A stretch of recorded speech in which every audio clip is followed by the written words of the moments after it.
Bonjour à tous. Je voudrais parler, moi, du discours de Mme Babou. Vous allez dire, c'est déjà passé, mais c'est toujours d'actualité. Parce qu'il y a des points qui sont très importants que nous devons voir ensemble. Mais avant, je voudrais dire merci. Saluer tous ceux qui sont abonnés à ma chaîne YouTube. Comme je l'ai dit, moi, je me suis écarté de Facebook où on ne parlait plus de ceux qui a suscité notre réunion là-bas. Donc, j'ai fait ma petite chaîne, j'ai créé ma petite chaîne Facebook, YouTube, et je voudrais saluer tous ceux qui s'y sont abonnés, tous ceux qui font euh, des interventions, qui apportent par leurs commentaires disons, des éléments importants à méditer pour le bien-être de notre pays, pour le bonheur de notre pays et des Ivoiriens. À ceux qui sont des experts en insultes, ben, à certains, ils ont eu la réponse de la réplique, mais comme je n'ai pas vraiment l'habitude de m'attarder sur ces choses-là, donc je les salue aussi. Voilà, alors ce discours-là, pour moi, je l'ai défini en 4 points. Il y a un seul point qui va m'intéresser là-dedans, c'est celui qui porte sur les valeurs minimales. Elle a décrit ces valeurs minimales, elle a invité les femmes du FPI à s'approprier de ces valeurs afin de leur permettre de réaliser et de mettre en œuvre leur vision. Et nous allons parcourir ensemble ces valeurs-là. Alors, la première valeur porte sur la compétence. Les femmes doivent se manifester par leur compétence. Celui qui ne l'est pas doit aller s'instruire de nouveau, être capable de faire ce qu'on te demande. Ça, c'est la première valeur. La deuxième valeur porte sur la crainte de Dieu. Elle dit que une nation où Dieu n'est pas craint, c'est une nation qui va faire des coups d'État, qui va piller, qui va travailler sur l'injustice, etc. La troisième valeur porte sur l'intégrité. Une nation dans laquelle l'intégrité a pris la fuite par la fenêtre, une nation dans laquelle on trouve des tricheurs, des lâches, une nation où on trouve des déloyaux, des traîtres. On ne peut rien faire avec une telle nation. Les gens qui viendront faire affaire avec vous auront peur parce qu'ils savent que vous êtes des gens sans parole, des déloyaux, des tricheurs, des gens dans les électriques tous les jours. La quatrième valeur porte sur le rejet de l'argent. L'argent facile, une nation dans laquelle les gens courent après l'argent facile, les jeunes courent après l'argent facile, une nation dans laquelle les institutions courent après l'argent facile, c'est une nation qui va s'effondrer parce que la justice ne fonctionnera pas. Ce sera les plus riches qui auront la raison. Ceux qui donneront le plus gros pot au vin auront les contrats. On peut même tuer son papa ou sa maman en l'envoyant chez les marabouts. Ce sera une nation dans laquelle les brouteurs prospéreront. Voilà, moi j'aime bien transcrire ce que les gens disent. Alors, Madame Simone invite ces femmes-là à porter ces 4 valeurs que je viens de citer et elle dit, ces valeurs représentent la vision. Donc, le 4e point qui a suivi après le 3e point, évidemment, elle dit que à l'unanimité des fondeurs du FPI, Laurent Gbagbo a été désigné porteur de la vision et ils ont mis son image. Son image. Elle poursuit. On a mis Gbagbo Laurent devant, on a mis son image devant. Il n'a pas dessus, dit-elle, mais il a porté cette vision avec puissance parce que porteur des 4 valeurs, comme elle dit. Voilà. Alors, moi, ma question, pourquoi je vais m'attarder sur ces 2 points-là, le point 3 et le point 4, ma question est la suivante. Est-ce que Laurent Gbagbo, le porteur de la vision, incarnait-il à 100% les 4 valeurs qu'elle définit? Pour rappel, la première valeur, la compétence. La deuxième, la crainte de Dieu et de l'Éternel. La troisième, l'intégrité. La quatrième, le rejet de l'argent facile. Ma réponse est non. Oui, ma réponse est non. Et je pourrais dire que la vision a été réalisée à 45% par le porteur.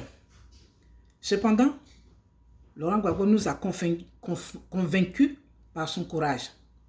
Un courage empreint d'humilité.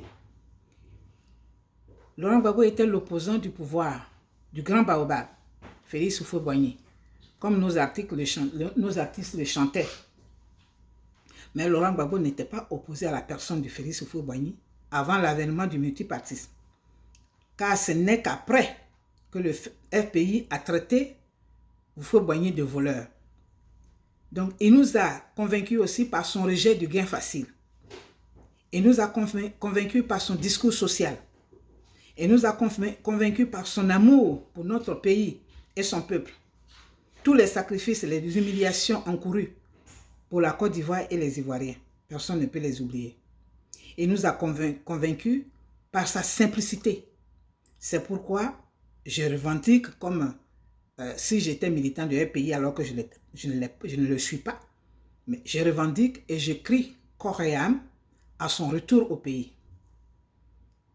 Alors, quand je dis qu'il ne symbolisait pas les 4 valeurs, parce que la crainte de Dieu, au moment où il était au pouvoir, ça ne se sentait pas.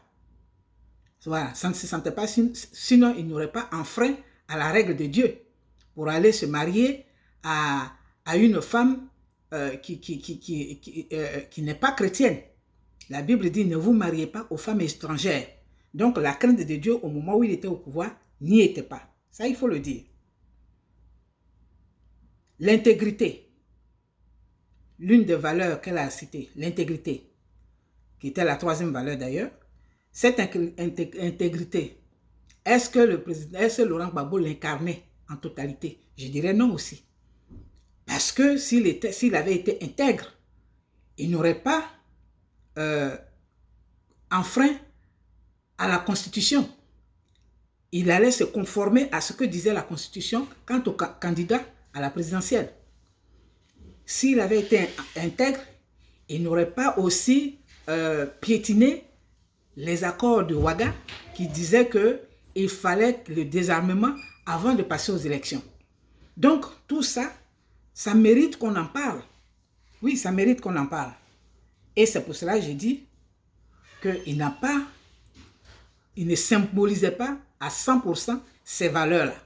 Cependant, j'ai cité ce en quoi on lui reconnaît, on est reconnaissant pour son courage, sa simplicité, son honnêteté.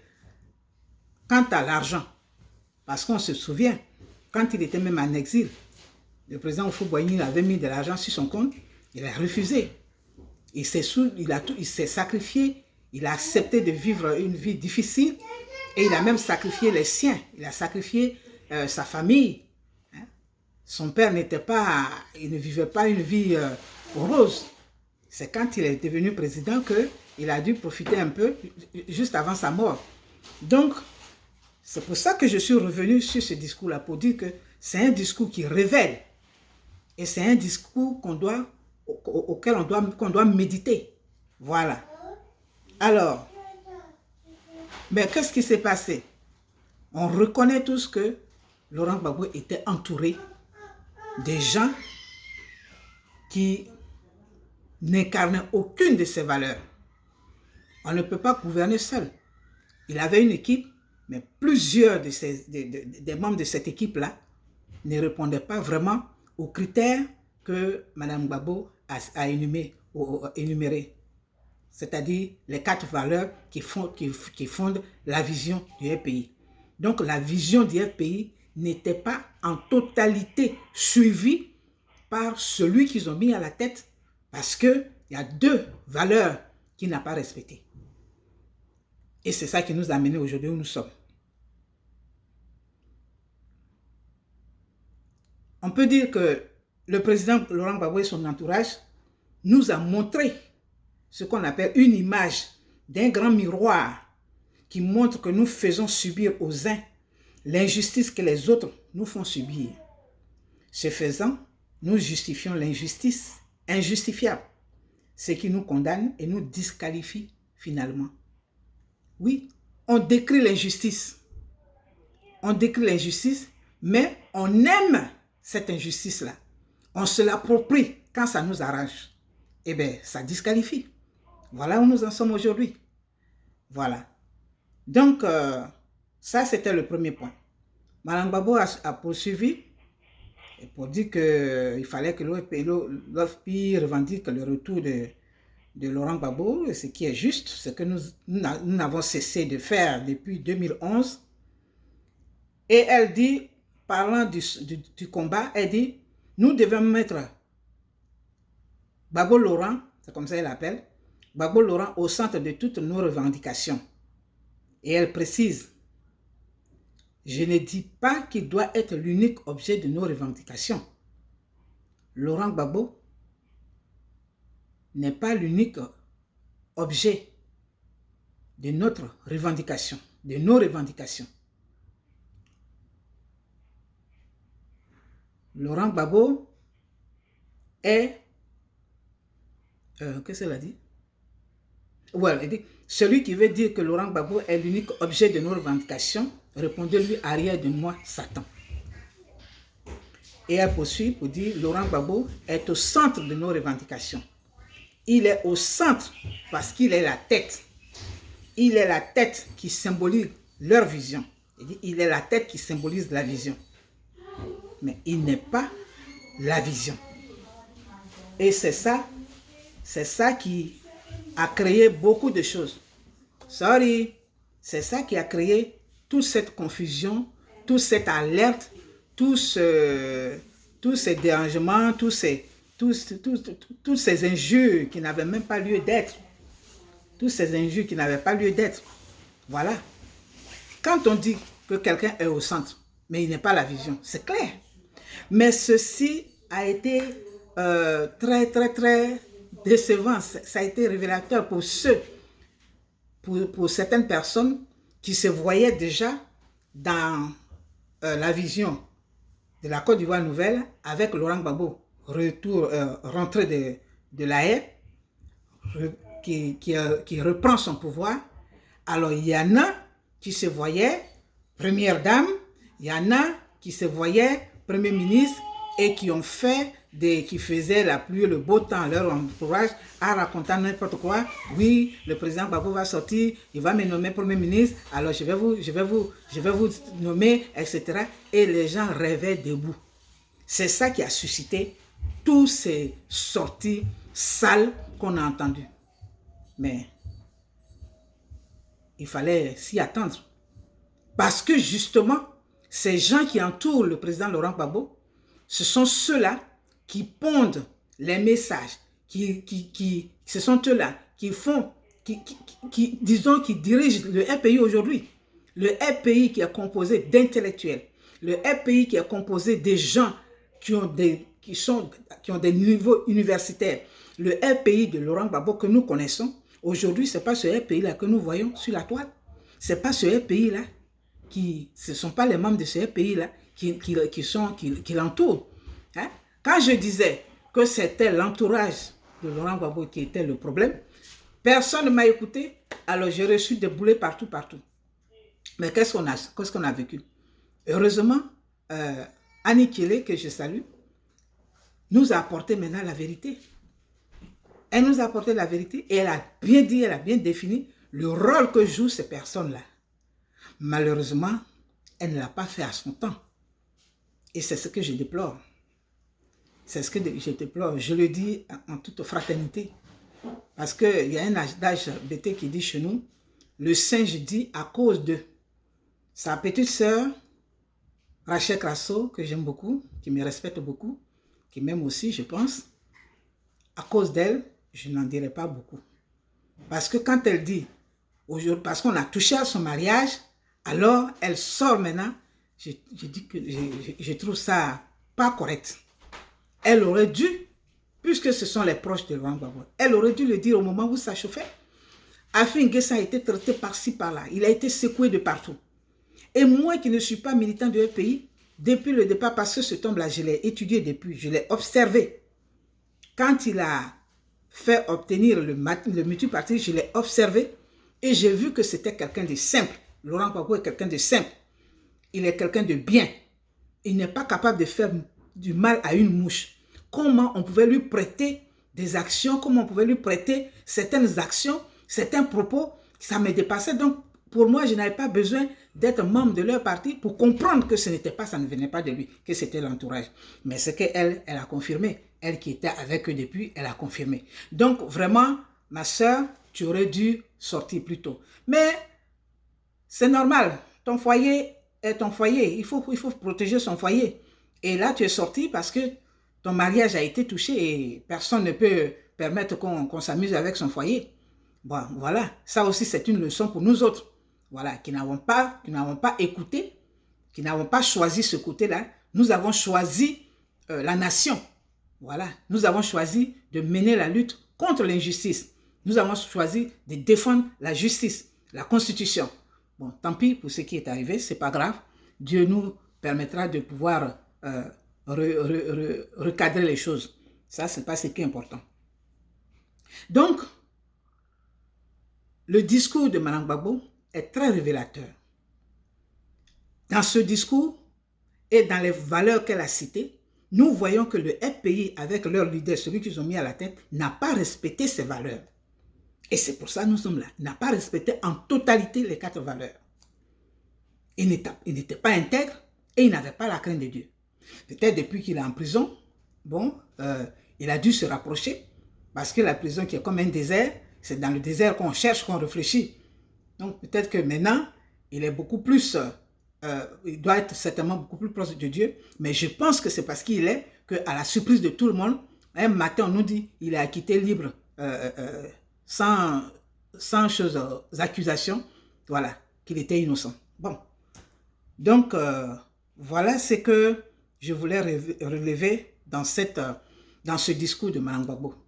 Laurent Gbagbo, je voulais répéter, nous avons foi en lui, nous a convaincu par son discours, parce que c'est un homme simple, c'est un homme honnête, c'est un homme, comment on appelle, c'est un homme de cœur, c'est un homme de courage, c'est un homme qui aime son pays, qui aime son peuple, mais il a manqué d'intégrité.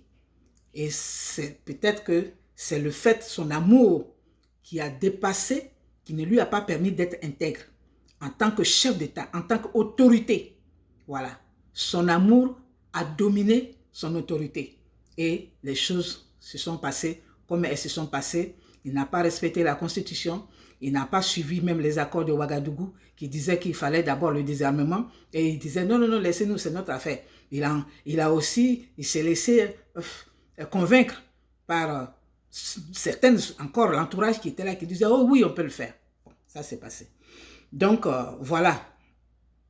Mais dans les réactions qui sont sorties de part et d'autre, les réactions sales qui ont traité Mme Gbagbo de n'importe qui, je ne suis pas en train de la défendre, mais je suis en train de parler de la femme.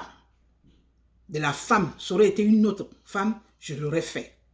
Alors, qui est donc Simone et Yves Gbagbo ou Laurent Gbagbo? Qui est vraiment Simone et Yves Gbagbo? Je vais lire ça. Simone Gbagbo, je ne connais pas la femme Simone Gbagbo, mais je connais la femme politique pour avoir lu plusieurs publications à son sujet.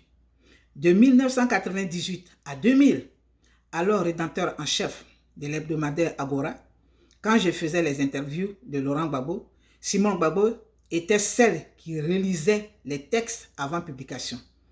J'ai demandé un jour à Laurent Gbagbo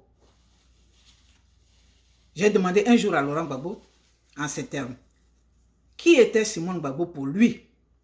La question paraissait tellement bête à ceux qui assistaient à l'interview, qui m'ont regardé avec des yeux écarquillés. Froidement, le président Laurent Gbagbo a répondu. Elle est d'abord ma camarade militante avant d'être mon épouse. Nous nous sommes croisés dans les cercles militants. Nous avons mené de grands débats idéologiques. C'est après qu'elle est devenue mon épouse. Si Simone ne portait pas le nom Gbagbo, elle était toute indiquée pour être mon premier ministre. Simone Gbagbo est une intellectuelle et femme politique pour laquelle chaque mot a un sens précis et qui sait défendre ses opinions. Elle a suffisamment payé pour son engagement politique et surtout, c'est moi qui agite surtout, pour le nom Gbagbo qu'elle porte, qui plus est la justice ivoirienne en la quittant en assise a montré que trop de légendes ont été tissées autour de cette femme. C'est un extrait d'un texte de Fernand Dédé qui avait fait cette interview. Alors, vous qui vous agitez Vous qui dites que elle n'est rien, Simone Gbagbo n'est rien, mais c'est à vos yeux qu'elle n'est rien. Mais voici ce que dit son mari, l'homme dont elle porte le nom. C'est une intellectuelle, c'est une femme politique, c'est une femme qui sait placer qui donne un sens à chaque mot. Donc elle n'agit pas comme ça au hasard. C'est une femme qui sait défendre ses opinions. Oui, ses opinions, il faut les défendre. Il faut pas changer du jour au lendemain. Comme certains, ils disent vert aujourd'hui, demain ils disent rouge. Non. Et c'est une femme qui a suffisamment payé pour son engagement politique.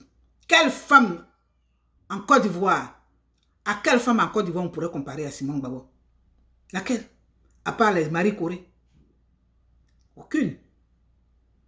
Mais Simone Gbagbo est restée intègre, elle est restée ferme dans ses convictions, dans son combat pour son idéologie. Et c'est de cette femme-là que vous parlez comme ça. C'est cette femme-là que vous vilipendez. Elle est responsable. Toujours l'entourage du FPI. Personne ne dit rien. Comme s'il s'agissait d'une quelconque personne. Comme s'il s'agissait d'une inconnue. Vous avez mangé avec elle. Vous avez ri avec elle. Vous avez dansé avec elle. Vous avez partagé des choses avec elle. À travers son mari. Et vous êtes là. L'entourage. Vous étiez là. Lorsque cette personne commençait à l'insulter, vous ne disiez rien.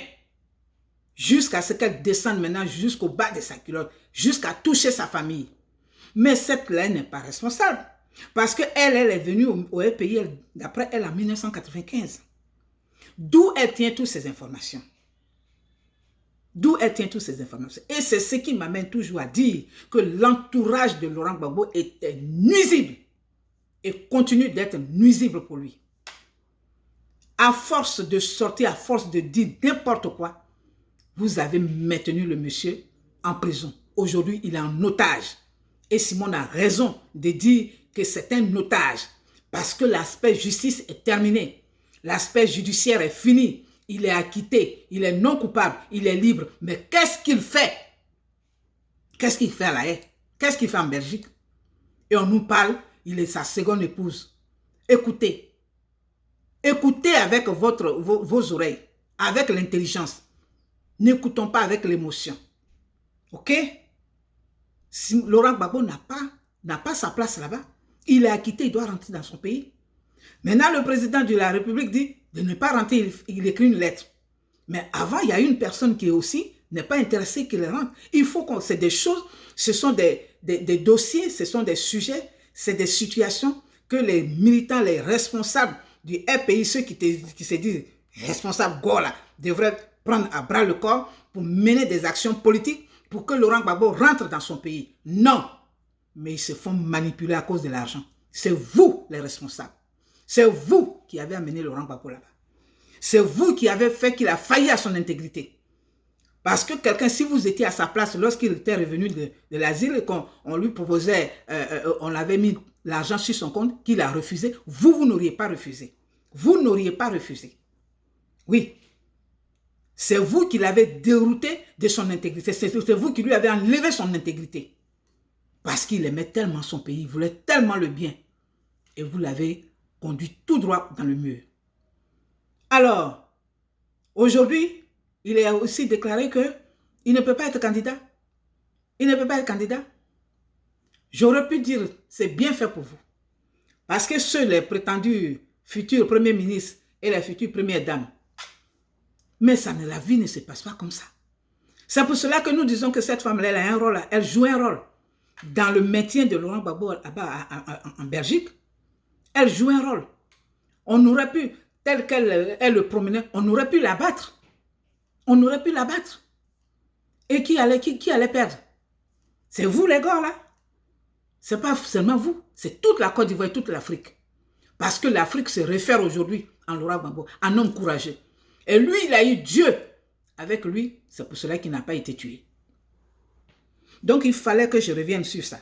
Que je me prononce dessus. Oui, Laurent Gbagbo a porté la vision. Mais il n'a pas porté à 100%. À cause de l'entourage. Laurent Gbagbo nous a convaincus. dans certains domaines. Mais l'entourage de Laurent Gbagbo continue d'être nuisible pour lui. Et il faut que ça s'arrête. Il faut que ça s'arrête. Simone Gbagbo n'est pas n'importe qui. Simone Gbagbo est l'ancienne, la troisième première dame de notre pays. Elle mérite respect. J'avais voulu présenter encore les images, mais je crois que ce n'est pas la peine. Mais ce qu'elle a vécu, ce que le monde entier a vu d'elle, aucune femme dans notre pays n'a pu subir ce qu'elle a subi. Aucune. Toutes les premières dames sont respectées, à commencer par Maman Thérèse Houphouët-Boigny, Henriette Bédier, Simone Gbagbo et même Madame Ouattara. C'est ceux qui n'ont rien, qui n'ont pas d'argument, qui se versent, qui s'enlisent dans les injures, qui trouvent machin. Mais non. Laurent Gbagbo a décidé seul que la Constitution ne suffisait pas pour que Ouattara ne soit pas président aujourd'hui. Et c'est lui qui a signé, qui a donné l'autorisation. Il est le président, il a été élu, il a été installé. On ne sait pas ce qui s'est passé, mais nous avons vu que la France est venue avec la force et Ouattara a été installé après avoir déclaré Laurent Gbagbo vainqueur. Aujourd'hui, combien d'années? Depuis 2010, 9 ans après, on ne va pas revenir sur ça. Depuis 1990 où Ouattara a été introduit dans notre pays, et juste après la mort du président Houphouët-Boigny en 1993, où son histoire d'ivoirité a été, qui a vraiment fait, qui était vraiment, comme on appelle, qui dérangeait tout le monde, qui était d'actualité, qui était considéré à travers le livre du président Bédier, l'ivoirité, lui qui l'a expliqué, parce qu'il fallait que les Ivoiriens s'intéressent à eux-mêmes d'abord. Ça, c'est plus tard. Mais ce livre-là, cette ivoirité, était, selon lui, ce livre a été écrit contre lui. Et Gbagbo Laurent même l'avait dit. Donc, depuis cette date-là, ce monsieur Ouattara a été toujours l'objet de toutes les intrigues dans notre pays. Et Laurent Gbagbo a fait de lui candidat. Il ne peut pas dire que c'était pour un mandat. Non.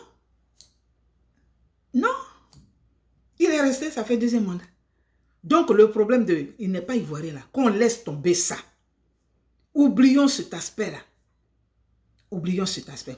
Nous avons tous commis des erreurs. Il y a eu des erreurs de part et d'autre. Il y a eu des erreurs. Oublions ça. Et allons maintenant dans le bon sens. Entrons dans la politique. La politique, la scène politique qui concerne le dialogue. Pour négocier. Laurent Gbagbo est un homme de dialogue. Il négocie. Il a négocié jusqu'à ce qu'on le frappe. Donc, vous qui l'entourez là, vous qui parlez à son nom, sans qu'il ne vous ait mandaté, parce qu'on le sait, c'est sorti maintenant, arrêtez et faites en sorte que le pays retrouve la sérénité. Voilà ce que j'avais à dire concernant le discours de Mme Simone Gbagbo. Je voudrais, pour terminer, en allant vers la fin, parce que quand ce discours est sorti, il y a quelqu'un, un certain Pierre Bangoré, qui a dit que c'était un discours que Simone Gbagbo s'adressait à Afin N'Guessan. Alors là, je vais vous parler de qui est Afin N'Guessan. Afin N'Guessan n'est pas un syndicaliste quelconque. Il a étudié. Il a étudié. Alors, voilà. Afin N'Guessan. Il a fait son premier cycle à l'EPP 1 de Bongouanou, de 1960 à 1966. Ensuite, il a fait le lycée moderne de Dembokro. Il a fait le lycée technique d'Abidjan, 1969-73. Son cycle supérieur, il a fait l'université d'Abidjan en IUT, où il a eu le DUT électromécanique. 1975-77, Afin N'Guessan a eu le diplôme d'ingénieur des techniques de télécommunications à l'INSTP. 84-86, diplôme d'ingénieur civil de télécommunications à Évry, France. Les langues, il écrit très bien le français. Il se débrouille en anglais. En expérience professionnelle, c'est long, la liste est longue. Liste est longue. Il a été chef de département, conseiller particulier du directeur régional de Côte d'Ivoire Télécom, directeur des études et des stages. Les stages et spécialisations aussi sont nombreux. Les études universitaires et supérieures, il en a fait. Alors, vous avez des gens de valeur en votre sein. Mais à cause de ces entourages, de certains entourages qui veulent toujours, qui ne pensent qu'à eux, vous ne voulez pas composer avec Afin N'Guessan, qui est le président du RPI jusqu'à date où il allait en prison. Et qui a été remplacé. Non, il n'a pas été remplacé. En son absence, Miaka Oroto assurait son intérim jusqu'à ce qu'il sorte. Ce garçon-là, qu'est-ce qu'il vous a fait? Parce qu'il a des ambitions, parce qu'il a un langage apaisé, parce qu'il veut parler de paix, parce qu'il veut parler des intérêts de la Côte d'Ivoire et des Ivoiriens, alors vous, ça ne vous arrange pas. Ça ne vous arrange pas parce que vous êtes toujours dans vos intrigues de micmac. Il faut qu'on fasse ça, on doit faire un tacle ici, on doit faire ceci pour... Non. Afin N'Guessan est la personne qui est capable de relever votre parti. Et c'est pour cela, je voudrais vous exhorter, encore une fois, à la réunification. Avec tout ce qui se passe actuellement, vous avez le RPI a intérêt à la réunification. Je reviens dessus parce que c'est librement que j'ai choisi de soutenir le président Laurent Gbagbo parce que pour moi, il avait été injustement éjecté de son pouvoir. Et son parti est là et on voit des gens capables. Il y a des gens valables. Il y a des femmes valables qui ne parlent pas. Ce n'est pas comme ceux qui font les suiveuses. Madame Gbagbo a dit, hein, pour ceux qui sont limités, d'aller à l'école. Allez à l'école. Comme ça, vous allez vous mettre un peu à niveau de compréhension. Parce que les mamans des gens, les ceci, cela, les familles, les sœurs, tout ça, c'est pas ça. On n'a pas besoin de ça. OK? Donc, vous avez un élément qui est très valable, qui est important, qui est Afin N'Guessan. Réunissez, faites la paix avec lui. Le RPI doit se réunifier pour aller aux élections, pour pouvoir, pour mériter de reprendre le pouvoir. Pourquoi pas? Mais dispersés comme vous êtes, pro ceci, pro cela, sur les gorges sont émiettés, et lui, le RPI légaliste, légitime, il est là. Les autorités qui laissent les